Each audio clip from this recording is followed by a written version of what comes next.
णमो अरिहन्ताणं णमो सिद्धाणं णमो आयर्याणं णमो वज्रायाणं णमो लोये सव्यसाहूढं मङ्गलं भगवान् वीरो मङ्गलं गौतमो गणे मङ्गलं कुन्दकुन्दाद्यो जैनधर्मोऽस्तु मङ्गलं सर्वमङ्गलमाङ्गल्यं सर्वकल्याणकारकं प्रधानं सर्वधर्माणां जैनं जयतु शासनम् जैनं जयतु शासनम्। उत्तम क्षमा मार्दव आर्जव भाव हैं सत्य सोच संयम तप त्याग उपाव हैं आकिंचन ब्रह्मचर्य धर्म 10 सार हैं चहु गति दुख ते काढ़ मुकति करतार हैं। कल से परवादी राज 10 लक्षण महापर्व का प्रारंभ हो चुका है। कल हमने 10 लक्षण महापर्व के प्रथम दिन उत्तम क्षमा के ऊपर चर्चा की थी। आज उत्तम मार्दव नाम का दूसरा दिन है। कल हमने देखा था पर्व क्या है, पर्वों का प्रयोजन क्या है, पर्व कितने प्रकार के होते हैं और 10 लक्षण महापर्व के कब से हैं, अनादि अनंत हैं कि सादी शांत हैं, ये सब बातों के ऊपर हमने कल चर्चा की थी। और इसके साथ ही उत्तम क्षमा के बारे में भी समझा था। आज हमें उत्तम मार्दव धर्म के ऊपर चर्चा करनी है। वास्तविकता में कल हमने उत्तम क्षमा के ऊपर चर्चा की थी, तो इसका अर्थ ये नहीं है कि कल के दिन क्रोध नहीं करना था, आज के दिन मान नहीं करना है। आपको लोक में ऐसे अनेकों लोग मिल जाएंगे ऐसा कहते हुए कि भाई साहब आज तो उत्तम क्षमा का दिन है, इसलिए आज हमें गुस्सा नहीं करना है। आज तो उत्तम मार्दव का दिन है, इसलिए हमें मान कसाय नहीं करनी है। आज आर्जव का दिन है, माया नहीं करनी है। ऐसा कहते हुए अनेकों लोग आपको मिल जाएंगे। लेकिन एक कसाएं क्या एक एक दिन नहीं करने वाली चीज है क्या? कसाएं तो पूर्णतया त्याग देने वाली चीज है। और जो हम ऐसा कहते हैं कि आज क्षमा का दिन है तो ये नहीं करना, मार्दव का है तो ये नहीं करना, आर्जव का है तो ये नहीं करना, ये सारी चीजें हमने क्यों फैला रखी हैं? क्योंकि हमने कसायों का बंटवारा दिनों के हिसाब से कर दिया है, जबकि कसायों का बंटवारा दिन के हिसाब से नहीं होता। अगर आपकी एक कसाय गई, अगर आपकी अनंतानुबंधी क्रोध का अभाव हुआ, तो अनंतानुबंधी मान माया लोभ ये सारी की सारी कसायों का अभाव भी स्वयं होता ही होता है। ऐसा नहीं है कि पहले क्रोध का अभाव होगा तो वहां से अनंतानुबंधी क्रोध चला गया, अप्रत्याख्यान क्रोध चला गया, प्रत्याख्यान क्रोध चला गया और संजलन क्रोध चला गया। ये 4 प्रकार का क्रोध गया। फिर 4 प्रकार का मान जाएगा, 4 प्रकार की माया कसाई जाएगी और 4 प्रकार की लोभ कसाई जाएगी। ऐसा नहीं है। फिर क्या है भाई साहब? ये तो सम्यक चारित्र गुण की निर्मल पर्यायें हैं। और ये निर्मल पर्यायें 10 प्रकार की हैं, लेकिन सम्यक चारित्र तो एक वृक्ष रूप ही है और उस वृक्ष पर लगने वाली, पल्लवित होने वाली, वृद्धि को प्राप्त होने वाली ये 10 प्रकार की शाखाएं हैं। इसलिए जब ये प्रकट होती हैं तो एक साथ प्रकट होती हैं, एक एक करके प्रकट नहीं होती हैं। इसलिए ऐसा नहीं है कि एक दिन के लिए क्रोध का त्याग कर दिया, एक दिन मान कसाय का त्याग कर दिया, एक दिन माया, एक दिन लोभ, एक दिन झूठ बोलना बंद कर दिया। ये सब एक एक दिन के लिए नहीं है। ये तो आदमी को, ये तो व्यक्ति को पूरे जीवन भर दुखी करने वाली कसाएं हैं। इसलिए जीवन भर इनका त्याग करना अनिवार्य है, बहुत ही आवश्यक है।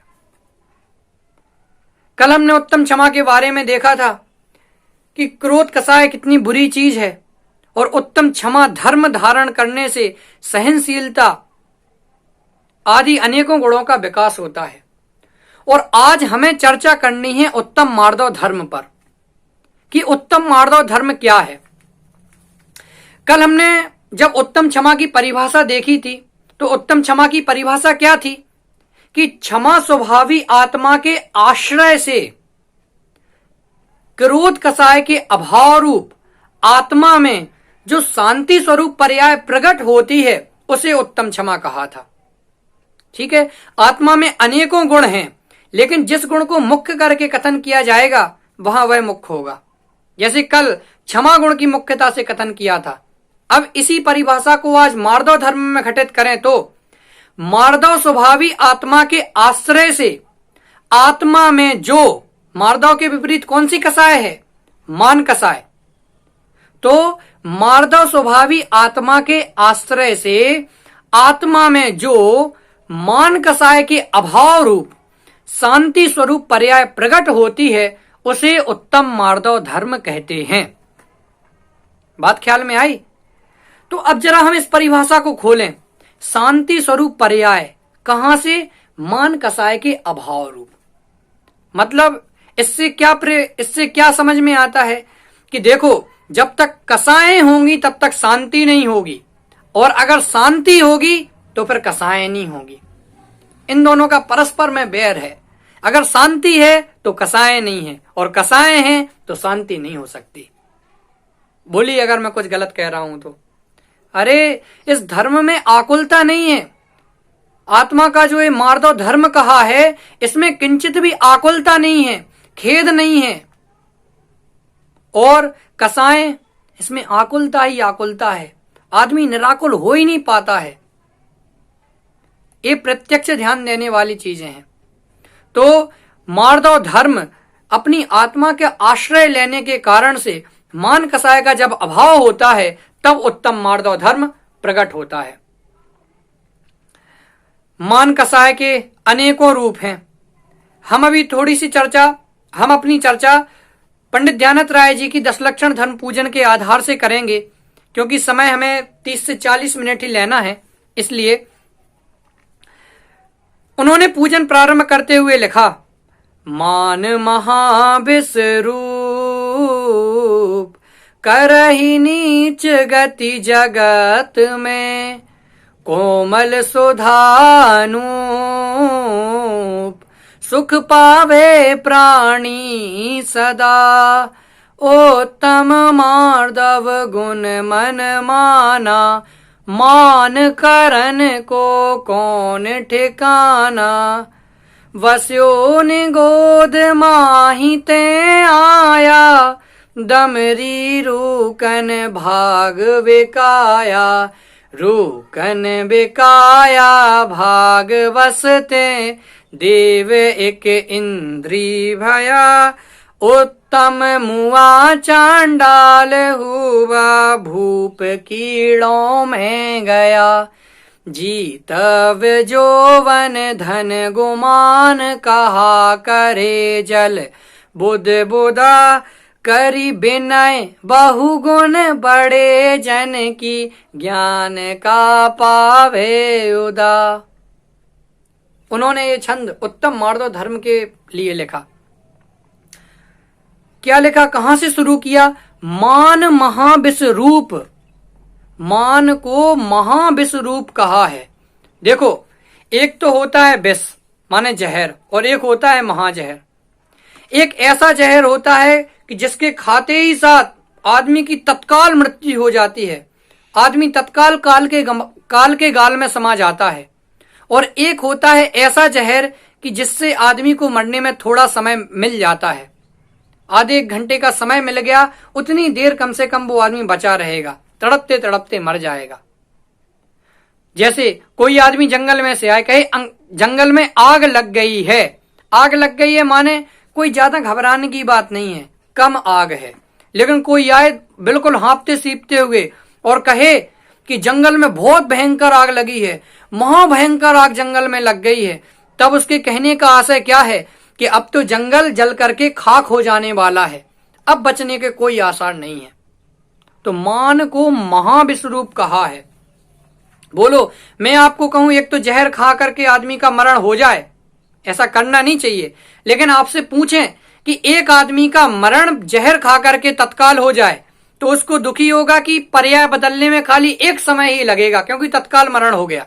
और एक आदमी ऐसा है कि जिसने जहर खाया और उसको 1 घंटा लग गया, तड़पते तड़पते घंटा एक में मर गया। तो इसमें से कौन ज्यादा दुखी है? बोलो, जिसकी एक समय में ही देह छूट गई, एक समय में ही जिसकी देह का परिवर्तन हो गया, वो ज्यादा सुखी है, या फिर जिसको 1 घंटा मरने में लग गया वो ज्यादा सुखी है? सुखी नहीं, दुखी। बोलिए आप, कौन ज्यादा दुखी है? तो आप कहेंगे भाई साहब जो 1 घंटे तक तड़पता रहेगा वो ज्यादा दुखी है। एक आदमी को खुजली नहीं है तो वो सुखी है कि दूसरे आदमी को खुजली है और वो खुजाता रहे वो सुखी है? तो आप कहेंगे जिसको खुजली नहीं है। अब वो आदमी मर गया, वो तो चला गया, अब उसको जो भी गति मिली होगी अपने कर्मों के अनुसार वो मिली, लेकिन हमने तो तड़पते तड़पते अंत समय में भी, बात ख्याल में आई ना? तो मान को महाविश्वरूप कहा। मतलब मान को महा क्यों कहा? क्योंकि ये जहर ऐसा है, मान को मीठे जहर की संज्ञा दी है। मीठा जहर माने क्यों? आपने शहद लपेटी तलवार की धार का उदाहरण सुना होगा। शहद लपेटी तलवार की धार कैसा? कि मतलब किसी तलवार पे शहद लगा दिया जाए और उसको वो तलवार खूब पैनी हो और उस तलवार को फिर जीभ से चाटा जाए, जीभ से लगा करके चाटा जाए, तो शहद का स्वाद तो आएगा, लेकिन उसके साथ ही साथ जो उसकी धार से जीभ कटेगी तो उसका दुख भी होगा। ऐसे ही मान एक मीठा जहर है कि जिसके माध्यम से लोगों को आनंद तो खूब आता है, खूब लगता है कि भाई साहब हम बड़े हो गए, बड़े हो गए, लेकिन जब उसका परिणाम होता है तो वह बहुत कष्टकारी साबित होता है। बात ख्याल में आई ना? बोलो, रावण को रावण नरक गति में गया, उसने क्या किया था? वही मान का परिणाम। वो तो सीता को देने के लिए तैयार हो गया था, उसने सीता को अपने जीवन में हाथ नहीं लगाया था। जब वो देने के लिए तैयार था तो उसने कहा कि जब मुझसे युद्ध करो, लड़ो, जीतो और सीता को ले जाओ, क्योंकि अगर वो ऐसे ही लौटा देता तो फिर लोग उसके बारे में क्या सोचते, जनता उसके बारे में क्या धारणा बनाती कि अरे ये तो हमारा राजा तो ऐसे ही है कि बिना लड़े ही सामने वाले को उसकी पत्नी लौटा दी, हमारा राजा तो कायर है। तो वहां पे उसकी मूंछ का सवाल था, उसके मान का सवाल था। इस कारण से रावण तैयार हो गया, युद्ध करने के लिए उद्यत हो गया, लेकिन जब उसका परिणाम आया तो उसे अपनी जान से हाथ धोना पड़ा। बोलो आप, मान कसाय कैसी चीज है जो आदमी को सीधा काल के गाल में लेकर के चली जाए? इसीलिए कहा मान महाविश्वरूप, मान मीठा जहर है। देवशास्त्र गुरु पूजन में आप पढ़ते होंगे, इंद्रिय के भोग मधुर विष सम, लावण्यमयी कंचन काया, यह सब कुछ जड़ की क्रीड़ा है, मैं अब तक जान नहीं पाया। कि भाई साहब जो हमें इंद्रियों के भोग मिलते हैं ये मीठे जहर के समान है। भोगते हुए हमें आनंद तो आता है, लेकिन गति उसकी दुर्गति क्या होती है, बाद में उसका परिणाम क्या होता है, धीरे धीरे अपन इसकी चर्चा खोलेंगे। तो मान महाविश्वरूप, मान एक मीठे जहर के समान है जो क्या करता है? करहि नीच गति जगत में। जो आदमी को नीच गति में मतलब दुर्गति में लेकर के चला जाता है, जहां पर आत्मानुभव के अवसर ही लगभग समाप्त हो जाते हैं। जीव विपरीत परिस्थितियों में चेतने का प्रयास नहीं करता। अनेकों जीव हैं जिनका भवितव्य हो वो चेतते भी हैं, लेकिन हम मान करके चलें 90-95% तो ऐसे जीव हैं जो विपरीत परिस्थितियों में नहीं चेत पाते। बोलो आप, करहि नीच गति जगत में, रावण को उसका मान नरक गति में लेकर के ही तो गया। मान की जगह अगर हम धैर्य करें तो कितना अच्छा होगा। बोलो आप, अब यहां पर मान महाविश्वरूप, मान को मीठा जहर कह दिया। और क्या बताया, करहु नीच गति जगत में, मनुष्यों को नीच गति में लेकर के जाने वाला है।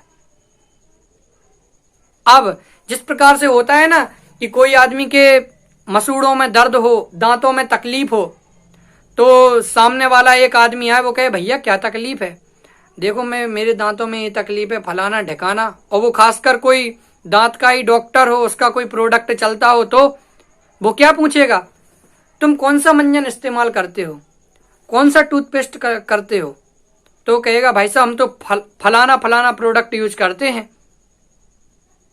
तो डॉक्टर क्या कहेगा, अरे नहीं नहीं, इससे तो दांतों में खूब झंझनाहट हो जाती है, अब तुम हमारा वाला टूथपेस्ट यूज करके देखो, उससे तुम्हें दांतों की तकलीफ नहीं होगी, मसूड़ों की तकलीफ नहीं होगी।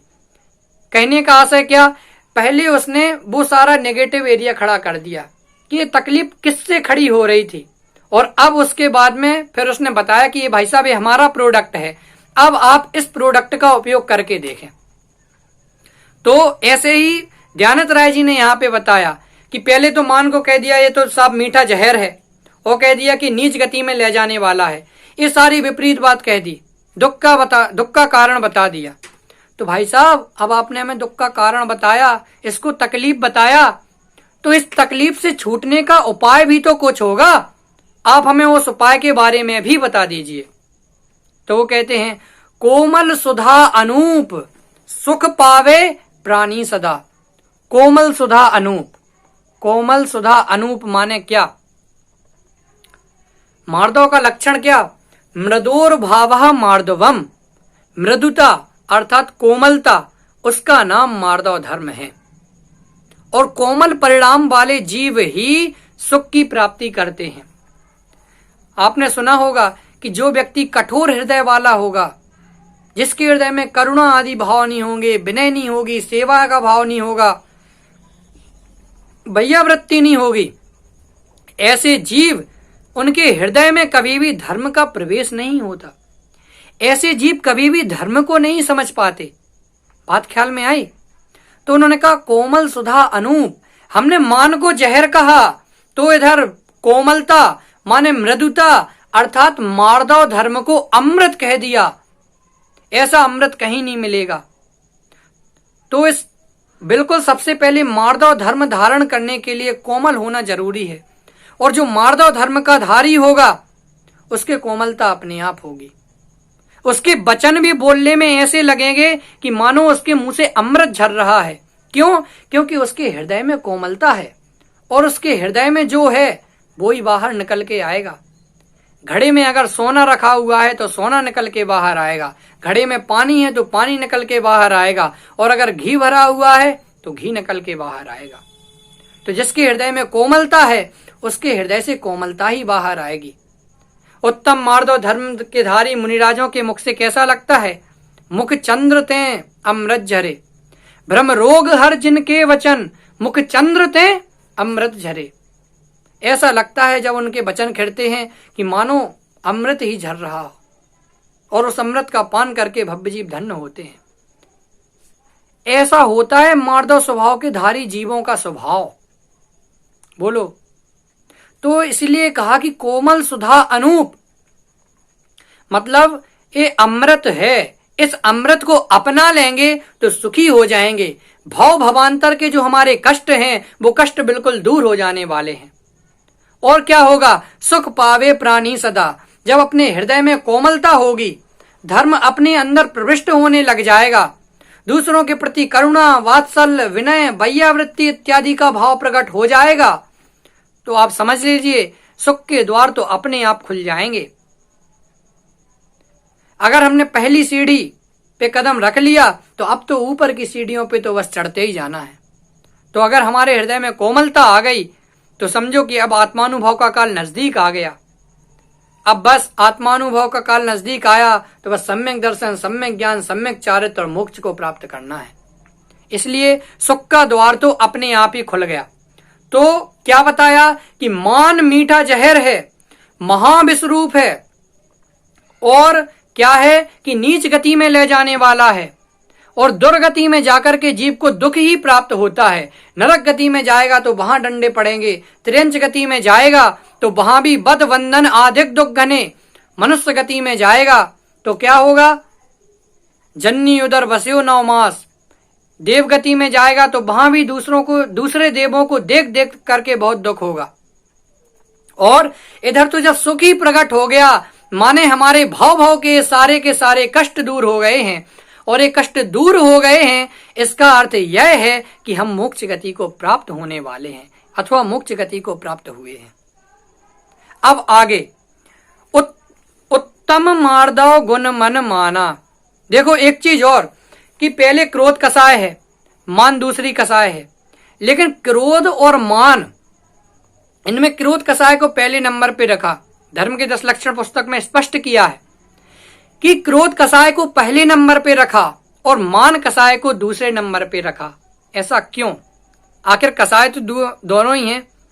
तो अगर अब कोई ऐसा ही आदमी दिमाग लगाए तो वो क्या कहेगा, अरे साहब कसाय तो कसाय ही हैं, लेकिन क्या करें, एक साथ चारों को तो एक ही नंबर पे नहीं रख सकते थे ना, तो इस कारण से एक एक करके रख दिया।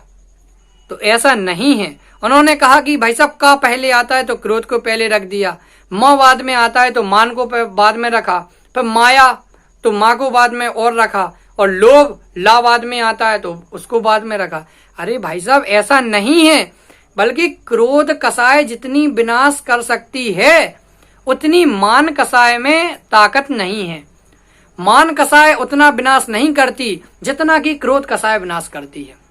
क्रोध कसाय में तो व्यक्ति को, क्रोध कसाय कब उत्पन्न होती है, जब आपको सामने वाले ने गाली दे दी तो आपको तत्काल क्रोध उत्पन्न हो जाएगा कि आपने हमें गाली दी। और मान कसाय जब कोई हमारी प्रशंसा करता है तब हमें मान कसाय उत्पन्न होती है। मतलब क्रोध कसाय कैसे, किसी ने हमें गाली दे दी, अगर हम उसी समय पे धैर्य धारण कर लें तो वो हमारी गाली दूर हो जाए। क्या गाली आवत एक है, जावत होत अनेक, आवे सो जावे नहीं, रहे एक की एक। अगर हमें किसी ने गाली दी और अगर हम उस गाली का रिप्लाई ना दें तो गाली आवत एक है, आते हुए तो वो गाली एक थी, और अगर हमने वापस में वो गाली उसको दी, 2 गालियां और दे दी तो क्या होगा, झगड़ा और बढ़ जाएगा। लेकिन अगर बेचारा किसी ने हमें गाली दी और उसी समय हम शांत हो गए, उसी समय हमने धैर्य धारण कर लिया, तो वो झगड़ा वही समाप्त हो जाएगा। कसाय करने के पहले विचार करना सीखो, विचारोगे तो कसाय नहीं होंगी, और अगर विचार ही नहीं करेंगे तो तत्काल ही क्रोध कसाय उत्पन्न हो जाएगी, तत्काल ही मान कसाय उत्पन्न हो जाएगी। क्रोध के निमित्त शत्रु बनते हैं और मान के निमित्त मित्र बनते हैं। खूब बड़ा चढ़ा करके चर्चा करेंगे। किसी आदमी के अच्छे घने से बाल हो जाएं तो कहेंगे कि भाई साहब बस यही, तुम तो यार हीरो बन सकते हो, खूब नाम कमाओगे फिल्म इंडस्ट्री में। अब उसने बड़ा चढ़ा करके खूब चर्चा कर दी, अब वो भी अपने आप को वैसा ही स्मार्ट समझने लगता है। बात ख्याल में आई ना? तो प्रशंसा मित्र करते हैं, इसीलिए मान के निमित्त भी मित्र ही बन जाते हैं। ठीक है ना? मान महाविश्वरूप, करहु नीच गति जगत में, कोमल सुधा अनूप, सुख पावे प्राणी सदा। अब आगे चर्चा बढ़ाते हैं। उत्तम मार्दव गुण मन माना, मान करन को कौन ठिकाना, बस्यो निगोद माही ते आया, दमरी रूकन भाग बेकाया। बोलो, उत्तम मार्दव गुण मन माना। उत्तम मार्दव गुण, इसको प्रकट करना है। मान करण को कौन ठिकाना। उत्तम मार्दव धर्म को मन से स्वीकार करना है, ये हृदय से स्वीकार होगा। मान करने वाले जीवों का क्यों क्या क्या ठिकाना रहता है। हमने मान किया साहब, बोलिए मान कितने प्रकार का है। मान को मद भी कहते हैं। मद कितने प्रकार का है? आपका जवाब होगा 8 प्रकार का। आचार्य समंतभद्र स्वामी ने रत्नगण श्रावकाचार में लिखा, ज्ञानम पूजाम कुलम जातिम वलम रिद्धिम तपो वपु अष्टावाश्रित्व मानित्वम इसमय माहोर गतस्मया। मतलब ज्ञान मद, पूजा मद, कुल मद, जाति मद, बल मद, रिद्धि मद, तप मद और शरीर मद, ये 8 प्रकार का मद होता है। और ये 8 प्रकार का मद इस जीव को इस संसार में डुबोए देता है। किसी को ज्ञान का मद है, किसी को कुल का मद, किसी को पूजा का मद, किसी को जाति का मद, किसी को रिद्धि का, किसी को बल का, किसी को तप का और किसी को शरीर का मद है। ये 8 प्रकार का मद जीवों को होता है। बोलो आप। हमने कहा साहब ज्ञान, हम तो साहब बहुत बड़े ज्ञानी हैं, हमारे पास तो ये सब कुछ है। एक होते हैं संत, एक महासंत। संत क्या, देखो ज्ञान का मद बहुत खतरनाक चीज है। अगर हमें 10 गाथा याद हो जाएं या 10 श्लोक याद हो जाए, हमारी बात तो छोड़ो, अगर छोटे छोटे से बच्चे को, एक साल के बच्चे ने नमोकार मंत्र याद कर लिया और एक 3 साल के बच्चे को नमोकार मंत्र याद नहीं हो, तो जिसको नमोकार मंत्र याद है उसकी मम्मी, जिसको याद नहीं है उसकी मम्मी से क्या कहेगी, देखो हमारी बच्ची तो इतनी सी है, उसको तो नमोकार मंत्र याद हो गया और तुम्हारे बच्चे को बिल्कुल भी नमोकार मंत्र याद नहीं है, पता नहीं क्या सिखाते हैं, क्या करते हैं, मेरा बेटा तो बहुत होशियार है, फलाना है, ढकाना, ऐसी ऐसी बातें करेंगे छोटी छोटी सी बात पे। हमें गाथा याद हो गए, हमें श्लोक याद हो गए, तो हमने कहा कि भाई साहब हमें तो देखो ये याद हो गया, स्टोपदेश, बृहद द्रव्य संग्रह याद हो गया और स्टेज पे बुला लिया, तो फिर लगता है हम ही होशियार हैं, बस और कौन होशियार है। अरे लेकिन ज्ञान का मद आप हमें ये बताइए, ये तो अंत सहित है। आपको जो ये ज्ञान प्राप्त हुआ है वो क्षयोपशम वाला ज्ञान है और ये क्षयोपशम वाला ज्ञान तो आपका नष्ट हो जाएगा। आपको जो ये ज्ञान प्राप्त हुआ, इतना ज्ञान अन्य जीवों के मुकाबले में आपको प्राप्त हुआ, आपने उस प्राप्त ज्ञान का भी उपयोग भेद विज्ञान में, तत्व विचार में नहीं लगाया, तो वो आपका ज्ञान वास्तविकता में अब नष्ट हो जाने वाला है। फिर वहां जाओगे निगोद में जहां पे बिल्कुल ज्ञान ही नहीं होता, शून्य ज्ञान होता है, बहुत कम ज्ञान होता है। बोलो आप, फिर वहां पे किस चीज का अभिमान करोगे? सोचने विचारने की शक्ति ही नहीं होगी। हमें सोचने विचारने का अवसर मिल गया है तो हम उस चीज का सदुपयोग नहीं करना चाहते, भेद विज्ञान और तत्व विचार में अपना उपयोग नहीं लगाना चाहते। किसी को पूजा का मद है, किसी अगर संत महात्मा को रिद्धियां प्रकट हो जाएं, एक चमत्कार हो जाए, तो देखो आप चमत्कार की महिमा, चमत्कार को नमस्कार करने लोग पहुंच जाते हैं। आप महावीर जी जाएंगे तो महावीर जी में लोग पहले भगवान महावीर के दर्शन बाद में करेंगे, पहले बिल्कुल वेदी के पीछे जाएंगे। मैं जब महावीर जी गया था, वहां पे भगवान के दर्शन किए और परिक्रमा लगा रहा था, तब देखा कि पीछे वेदी के ऊपर, हे भगवान मेरी भाभी की गोद भर दो, मैं आपको ये चढ़ा दूंगा। हे भगवान मेरे पापा का ऐसा बिजनेस डेवलप करा दो। हे भगवान मुझे कक्षा 10 में पास करा दो, मैं आपको ये चढ़ाऊंगा, वो चढ़ाऊंगा। मतलब वही अगर भगवान महावीर की प्रतिमा किसी दूसरे गांव में हो तो लोग जाएंगे भी नहीं, वहां पे प्रक्षाल पूजा पाठ तक की नौबत आती है। और कहीं कहीं पे इतना है कि बोलो हम चमत्कार के चक्कर में वहां तक पहुंच जाते हैं और साधु महात्माओं की भी पहचान केवल चमत्कार के बल पे ही रह गई है। अरे उन मार्दव स्वभाव के धारी मुनिराजों को देखो, जो कभी इस चीज का अभिमान नहीं करते कि मेरे पास क्या है क्या नहीं है, ना और ज्ञान का अभिमान हो गया, रूप का हो गया। रूप के अभिमान में भी अगर 2 औरतें हों, एक औरत के दोनों के ही बाल बड़े हों और अगर एक औरत से दूसरी औरत के बारे में कह दें कि देखो उसके बाल कितने अच्छे हैं, देखने में ही कितने बढ़िया लगते हैं, तो वो क्या कहेगी? हाँ वो तो हमें पता है कि उसके बाल अच्छे हैं, लेकिन थोड़े से घुंघराले हैं, वो घुंघराले बाल अच्छे नहीं हैं, बिल्कुल एकदम स्ट्रेट नहीं है। वैसे बाल अगर मेरे जैसे स्ट्रेट होते तो उस पर वो बहुत अच्छे लगते। मतलब क्या कि मानी व्यक्ति अपने आप को दूसरों से ऊपर रखना चाहता है। अगर दूसरा व्यक्ति बिल्कुल हमारे जैसा है तो भी हम किसी ना किसी तरीके से उसको नीचा करने का प्रयास करेंगे। यही मानी व्यक्ति की पहचान है कि मानी व्यक्ति अपने आप को ऊंचा रखना चाहता है और अन्य व्यक्तियों को अपने समान होते हुए भी नीचा दिखाना चाहता है। छोटे बड़े की भावना ही मान का आधार है, कि अगर हम अपने आप को छोटा बड़ा मानेंगे, छोटा बड़ा देखेंगे, तो मान ही उत्पन्न होगा ना। इसीलिए भगवान महावीर की सबसे पहली शिक्षा को याद करो, सभी आत्माएं समान हैं, कोई भी छोटा बड़ा नहीं है, सारी आत्माएं समान हैं। क्या बात करते हो आप? मैं जैन हूं, मेरी आत्मा भी समान है। हाँ, सब जैनियों की आत्मा समान है।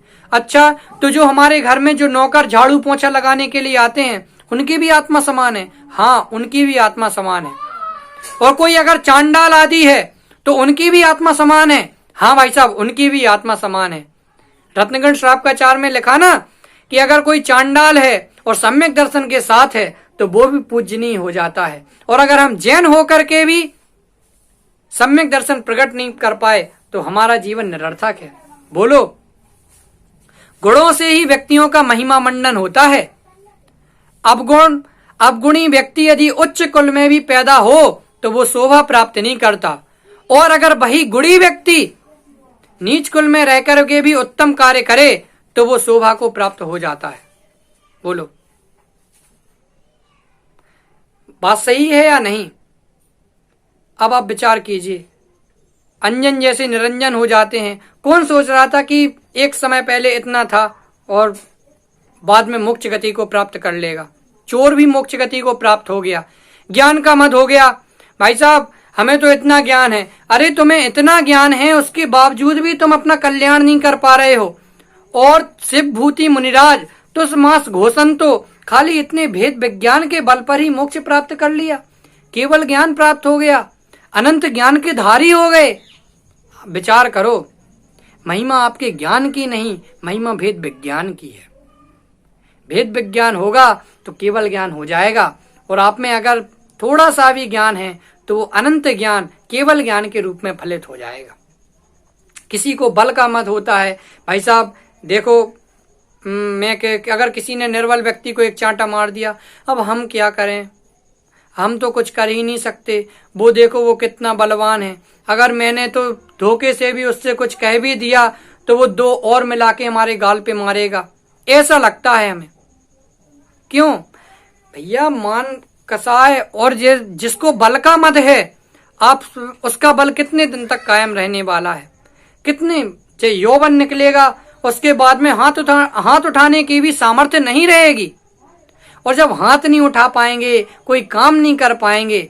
गामा पहलवान का उदाहरण तो सुना ही होगा कि कितना सारा ट्रक को अपने पीछे पीछे खींच ले जाता था, लेकिन जब ऐसा समय आया तो फिर तो बाद में अपने हाथ भी उठाने में समर्थ नहीं था, अपने मुंह पर बैठी मक्खी को उड़ाने में भी समर्थ नहीं था। बोलिए आप। तो उत्तम मार्दव गुण मन माना, मान करन को कौन ठिकाना? मान करने का क्या ठिकाना है? एक समय का राजा बाद में रंक हो सकता है, कोई भिखारी अमीर हो सकता है, गरीब अमीर, अमीर गरीब, सब चलता रहता है। ये तो 4 दिन की चांदनी है जो कि नाश को प्राप्त हो जाने वाली है।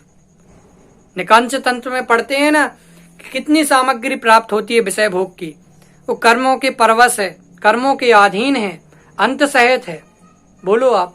तो अंत सहित सामग्री का क्या भरोसा करना, क्या अभिमान करना? अब लोग सोचते हैं कि भाई साहब जिसके माँ की जो गरीब आदमी है वो हमें ऊपर ऊपर से वो थोड़ी मान करेंगे, उनके पास पैसा नहीं है वो थोड़े ही मानी हो जाएंगे। तो आप हमें ये बताइए कि ज्ञान मत ज्ञानियों के होता है या अज्ञानियों के? तो आप कहेंगे कि भाई साहब ज्ञान मत अज्ञानियों के होता है, ज्ञानियों के नहीं। ऐसे ही अगर कोई व्यक्ति अपने आप को दीन माने तो वो भी अभिमान की ही श्रेणी में आता है, अन्यथा अगर उसको तो फिर मार्दव धर्म हो जाएगा। बात ख्याल में आई ना? तो इसका संबंध मार्दव धर्म अभिमान का संबंध किससे है? अगर कोई अपने आप को दीन भी अनुभव करता है, जो अपने आप को दीन अनुभव कर रहा है उसको भी इच्छा है कि वो भी उस जैसा ही बलवान बन जाए। ऐसा नहीं है कि वो मान नहीं कर रहा, उसको प्रकट में दिखाई नहीं दे रहा तो वो उत्तम मार्दव धर्म का धारी हो गया। बात ख्याल में आई ना? तो 8 ही मदों में से चाहे ज्ञान का मत करो, चाहे पूजा का मत करो, चाहे कुल का, जाति का, रूप का, शरीर का, मैं इतने बड़े कुल में पैदा हो गया, हाँ, इस बात का अभिमान है। अरे तुम तो ये वो गांव में जैसे कहते हैं ना, कोई चमार या नीच कुल का कोई शूद्र वगैरह वैसे लोग आ जाएं, वैश्य वगैरह, तुम किस दृष्टि से देखते हैं? कोई झाड़ू पोंछा वाला हो या बाहर की गंदगी साफ करने वाला व्यक्ति हो, कहते अरे इनसे दूर रहो, इनसे दूर रहना चाहिए, बिल्कुल मेरे पास मत आओ। कैसा व्यवहार करते हैं बोलो आप? लेकिन अगर देखा जाए तो वो भी वास्तविकता में अपने समान ही हैं। सभी आत्माएं समान हैं, कोई छोटा बड़ा नहीं है। हमने तो अब भी अभिमान, अगर आप सामने वाले व्यक्ति से कहें भैया अभिमान मत किया करो, क्या आप इतना पैसा पैसा पूरे समाज को, पूरे गांव को बताते फिरते हैं, एक दिन नाश को प्राप्त हो जाएगा, तो वो क्या कहेगा? फालतू के प्रवचन मत झाड़ा करो। थोड़ा बहुत अभिमान मान रखना भी जरूरी है, और ये मान नहीं है तो स्वाभिमान है जो हम अपने पैसा बताते फिरते हैं। तो हमने स्वाभिमान को भी मान को भी स्वाभिमान बता दिया है। स्वाभिमान की परिभाषा क्या है? कि अपनी आत्मा में जो अनंतानंत गुण हैं, अपनी आत्मा में जो अनंत गुण हैं, उन गुणों के आश्रय से अपने आप को किसी से कम महसूस नहीं करना। भाई साहब, बाहर की सामग्री कम ज्यादा हो सकती है, लेकिन जो उसकी आत्मा में अनंत गुण हैं, वही अनंत गुण मेरी आत्मा में भी हैं। इसके आधार पर कभी अपने आप को दीन मत करो, वो स्वाभिमान है। स्व का अभिमान मतलब अपनी आत्मा में अनंत गुण हैं, अनंत गुणों का गोदाम अपनी आत्मा है, उसका आश्रय लेना सीखो। लेकिन हमने पता नहीं स्वाभिमान में पराभिमान कर दिया है, अपने की जगह दूसरों को, बाहर की सामग्रियों को स्थान देकर के रख दिया है। हमें जरा विचार करना चाहिए। अब आगे चलते हैं। वस्यो निगोद माहिते आया, दमरी रूकन भाग बिकाया। अनादिकाल से यह जीव नित्य निगोद में रहते हुए आ रहा था, निगोद में ही रहते हुए आ रहा था। वो कदाचित वहां से बाहर निकल के आ गया तो दमरी रूकन भाग बिकाया, कौड़ी के भाव बिका। कौड़ी के भाव माने, दमरी रूकन माने मुद्रा की सबसे छोटी इकाई, उसको कहते हैं दमरी रूकन, उसके भाव बिका।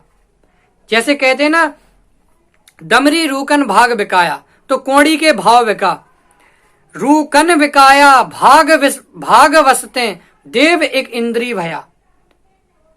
वनस्पति काय का जीव हो गया, और जिस प्रकार से हम बाजार में जाएं तो अगर 50-60 रुपए की सब्जी खरीद लें तो कहते भैया ये टमाटर दे दो, साथ में कहीं एक टमाटर फ्री लेकर के आ गए, या थोड़ी सी धनिया पत्ती फ्री लेकर के आ गए, थोड़ी सी मिर्चें फ्री लेकर के आ गए।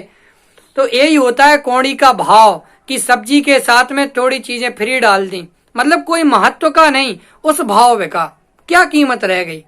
आप जो इतना सारा अभिमान कर रहे थे, वो किस चीज का अभिमान कर रहे थे? वो तो धरा का धरा रह गया ना। रूकन बिकाया भाग बसते, देव एक इंद्री भया। और मान लो किसी कदाचित महान पुण्य के उदय से आप देवगति में भी चले गए, तो वहां दूसरों का वैभव देख देख करके जलते रहे, दूसरों को नीचा दिखाने में लगे रहे, दूसरों को देख देख करके अपने आप को दीनहीन महसूस करते रहे कि उनका इतना बड़ा महल है, मेरे पास इतना सा महल है। सौधर्मिंद्र ने आज्ञा दी हम ऐरावत हाथी बनेंगे, तो अपने आप को दीनहीन महसूस करते रहे। वहां पे भी भेद विज्ञान तत्व चर्चा में समय नहीं बिताया, वहां पर भी भोग करने में लगे रहे, और वहां से आकर के वापस एक इंद्रिय में चले गए। जो हमारा हेडक्वार्टर था उसी जगह पे वापस चले गए, जो हमारा स्थान था। कोई गांव का बच्चा नौकरी की तलाश में शहर जाए और वहां पर किसी गलत काम में फंस जाए, पढ़े लिखे नहीं, तो गांव में वापस आ जाता है, वापस वो ही अपना दुकान धंधा करने लगता है। मतलब जैसे गए थे वैसे वापस आ गए, क्या कमा लिया। ऐसे ही नित्य निगोद से निकल करके आए कि भैया चलो अब तो आत्मकल्याण हो ही जाएगा, लेकिन नहीं, वहां से अनंत काल तक बिता करके बाहर निकले, और यहां पर भी अनंत काल ऐसे ही बिता दिया, और फिर जाकर के मनुष्य जन्म के 48 भाव मिले, वो भी ऐसे ही व्यर्थ में ही गंवा दिए। बोलो क्या कर लिया हमने, क्या प्राप्त कर लिया? बस्यो निगोद माहिते आया, निगोद से निकल करके आया, कौड़ी के भाव विज्ञा, कदाचित महान पुण्य के उदय से देवगति में भी चला गया और वहां से आकर के पुनः एक इंद्रिय हो गया। क्या क्या प्राप्त कर लिया? कुछ नवीन नहीं किया। आगे, उत्तम हुआ चांडाल हुआ, भूप कीड़ों में गया। उत्तम होकर के कोई जीव चांडाल हो जाए। बता रहे हैं कि जीवन, ये संसार कितना क्षणिक है। एक समय पहले जो पर्याय थी वो बाद में क्या हो सकती है, वो देखने में हमें प्रत्यक्ष आता है। कोई अगर उत्तम हो वो चांडाल हो जाता है। वो राजा कीड़ों में गया, भूप कीड़ों में गया। कोई राजा हो तो वो भी कीड़ों में चला जाता है, त्रियंच गति का जीव बन जाता है। एक समय पहले इतना बड़ा राजा और दूसरे समय में ही, बताओ, वो सेठ की कहानी आती ना कि वो सेठ जी एक समय पहले ही क्या कर रहे थे, बढ़िया आराम से सब कुछ, और दूसरे ही समय में जाकर के अपने पीछे के गटर में कीड़ा बन गए। बोलो, और अगर उत्कृष्टता की तरफ ले जाएं तो वो भगवान महावीर के दर्शन करने के भाव से जो वो मेढक जा रहा था, एक समय पहले वो त्रियंच गति में था और अगले ही समय वो देवगति का जीव हो गया। बोलो, ये है संसार की अनित्यता, क्षणभंगुरता। कोई कहीं पहुंच सकता है, कोई कहीं पहुंच सकता है। तो अभिमान करने लायक नहीं है। ब्रह्मचारी रविंद्र जी आत्मन एक वाक्य बोलते हैं कि अभिमान में किए गए अच्छे कार्य भी निरर्थक सिद्ध हो जाते हैं, निरर्थक सिद्ध हो जाते हैं। मान को बहरा कहते हैं। मानी व्यक्ति बहरा होता है। अगर वो रावण रामचंद्र जी की बात सुन लेता, उनकी बातों को अपनी कानों से लगा लेता कि रावण छोड़ दे, सीता को बहन के समान देखो, माता के समान देखो, अगर वो उसी समय चेत जाता तो क्या होता? उसकी पत्नी मंदोदरी ने समझाया, विभीषण ने समझाया, उसके बावजूद भी रावण तनिक भी नहीं सुलटा। इस कारण से देखो उसकी क्या दुर्दशा हुई। इसीलिए कहते हैं मान बहरा होता है, मानी जीव को कुछ भी नहीं सुनाई देता। सारे के सारे लोग मंच माला माइक के चक्कर में पड़े हुए हैं। ये विचार नहीं करते कि आज हम जिस चीज के ऊपर अभिमान कर रहे हैं वो अभिमान अगले ही क्षण में नाश को प्राप्त हो जाने वाला है। फिर किस चीज पे अभिमान करोगे? सनत कुमार चक्रवर्ती की कहानी सुनी होगी कि एक समय पहले कितना सुंदर शरीर, देवगण भी ऊपर से आ गए नीचे देखने के लिए कि हम भी तो देखें कि ये देवताओं से भी सुंदर हैं। और सनत कुमार चक्रवर्ती ने कहा, ये क्या है, जब मैं तैयार होकर के राज सिंहासन में बैठूं फिर देखना मैं कितना सुंदर लगता हूं। अगले ही क्षण लो शरीर में कोढ़ के लक्षण दिखाई देने लगे। जंगल में चले गए। जंगल में जाकर के जब आत्म साधना में लीन हुए, देखो कोढ़ की धारा, शरीर से खून निकलने लगा, पूरे शरीर से दुर्गंध बहने लगी। उसके बावजूद भी देखो आत्म साधना का इतना जोर था कि बाहर की प्रतिकूलता का भान नहीं हुआ। सही बात तो यही है कि जब आत्मा की साधना करते हैं तो प्रतिकूलताओं की ओर ध्यान नहीं जाता, और अगर साधनाओं में प्रतिकूलताएं विघ्न डालती हैं तो समझना कि वो सच्ची साधना नहीं है। साधना आराधना प्रतिकूलता अनुकूलता का ध्यान नहीं करती। शेर को भी सम्यक दर्शन हो जाता है, अंजन जैसे भी निरंजन बन जाते हैं। इसलिए अपने आप को किसी से दीनहीन मत मानो और किसी भी चीज के ऊपर अभिमान मत करो। इसके बाद जीतव्य जोवन धन गुमान। जीतव्य माने जीवन, हमारी श्वास। यौवन, भैया जवानी में कितने सुंदर लगते हैं। अरे मैंने जवानी का भोग कर लिया, फलाना हो गया, शादी हो गई, 2 बच्चे हो गए, इतने सारे पैसे इकट्ठे कर लिए। तो भाई साहब आपका जो ये जीवन है, ये यौवन है। धन गुमान, ये धन का अभिमान जो आप कर रहे हैं ना कि हमारी जिंदगी इतनी है, कितने समय तक रहने वाली है। कहा करे जल बुदबुदा, जिस प्रकार से जल में वो बुलबुले दिखाई देते हैं, वो बुलबुले कितने समय तक रहने वाले हैं? थोड़े से समय तक ही रहते हैं और अपने आप नष्ट हो जाते हैं। 2-5 सेकंड के लिए बनते हैं, और अगर हम धोखे से उसके ऊपर छोटी सी उंगली भी रख दें तो वो फूट जाते हैं, बिखर जाते हैं। ऐसा होता है। मतलब कहने का आशय ये है कि हमारा जीवन, यौवन, धन, संपत्ति इत्यादि सारी की सारी चीजें ये क्षणिक हैं, क्षणिक रहने वाली हैं, ज्यादा समय तक रहने वाली नहीं है। इसलिए इनका क्या अभिमान करना। करी विनय बहुगुण बड़े जन की, ज्ञान का पावे उदा। और अगर हम सज्जनों की संगति में रहते हैं, ज्ञानी मुनिराजों की, ज्ञानी श्रावकों की संगति में रहते हैं, तो उनसे हमें ज्ञान की प्राप्ति होती है। लेकिन उसके लिए शर्त ये है कि सबसे पहले विनय करना सीखो।